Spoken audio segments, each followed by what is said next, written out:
嗨，我芝麻。2周又过去了，总是有着想一个月多出几篇的想法，但现实实在是太忙碌了。我绝对不会说是因为想偷懒才画这么慢哦。如果要投稿鬼故事的话，我会把链接放在说明栏，直接进去投稿就好喽，不用再私讯我的脸书喽，那边就放着给他发免吧。今天是个偏长的故事，是由网友阿龙投稿的真实故事，感谢他的提供。喜欢我的影片，记得按个赞、订阅一下，好加快我更新的速度哦。这个故事发生在林口的侨先部，2014年。当时我是那间学校侨先部的学生，我是一名香港人。侨先部的宿舍是有门禁的，我记得平日是10点，假日好像是12点。那天是个平日，晚上下课后，我跟我的室友去了学校附近的老街吃晚餐。那时我们才刚来台湾1个多月而已。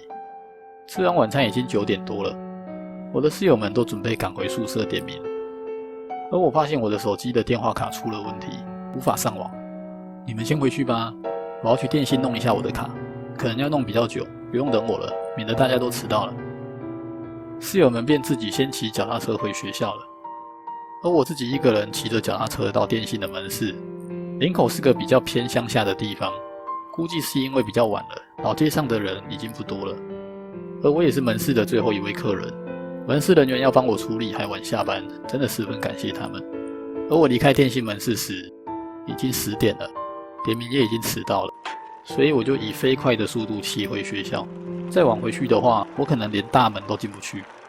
离开老街后，会先骑到一条大马路，马路两边都是一些废置的荒地，在晚上空无一人时格外恐怖。黄黄的灯光照射在大马路上，而整条路只有我一个人骑脚踏车的声音和影子。我想起以前听别人说过，这边蛮邪门的，我不禁有点害怕，越骑越快。就在骑到一个十字路口的时候，突然我的左边路口冲出来一个浮在半空中、身上透明、带着鲜红色的女人。由于我骑的速度实在太快了，当下我第一个反应是以为要撞到人了，就紧急按了刹车。但因为速度实在太快，车子并没有刹停，只是微减速而已。我当下惊讶了大概10秒，整个人是呆住放空的，任由车子以刚刚骑的动力继续快速的前进。回过神来才发现自己遇到了脏东西，我用尽吃奶的力气拼命骑回宿舍。骑的时候我发现车子不太顺，应该是因为刚刚紧急刹车的原因，车子出问题了吧。好不容易回到了宿舍。你去哪？这么晚才回来，点名都迟到了，你要被罚钱咯。我把刚刚发生的事说给他们听，大家都沉默了一下，而我觉得房间仿佛变得诡异的寒冷。我们一起去洗澡吧。先打破沉默的是其中一个比较胆小的室友，因为房间是雅房，大伙们决定像女生一样结伴去厕所洗澡。当我们要走出房门时，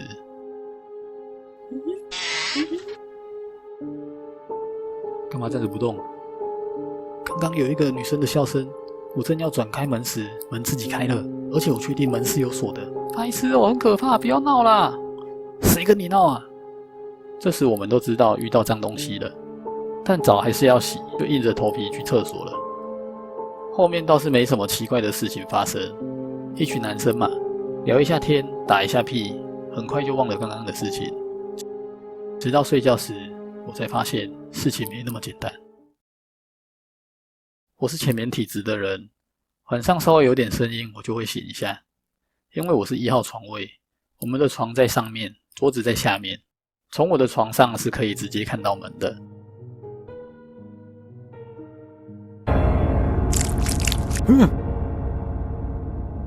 凌晨2点时，好像梦到了很可怕的噩梦，突然惊醒，看到门是开着的，我直接从床上就看得到凌晨南处的走廊，非常恐怖。谁没把门关好啊？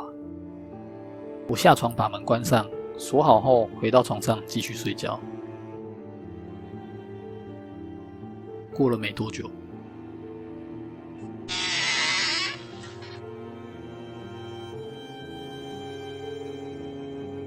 门就打开了。门是个很旧的木门，所以打开的时候都会有个声音把我吵醒。门可能坏了吧？洗澡前门会自己打开，也是这个原因吧？我心里这样想着，又爬下床把门关上。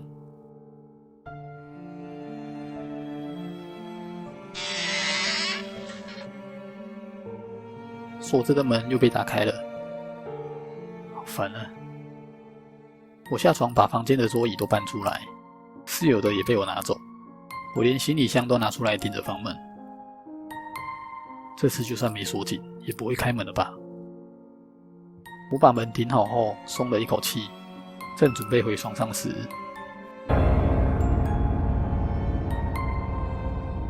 我看到一个女人站在我们房间的门口，用小双口看着我，还露出可怕的笑容。我当下第一次感觉什么叫毛骨悚然，浑身的鸡皮疙瘩都起来了。我忍住没有叫出来，假装没有看到，爬回我的床上。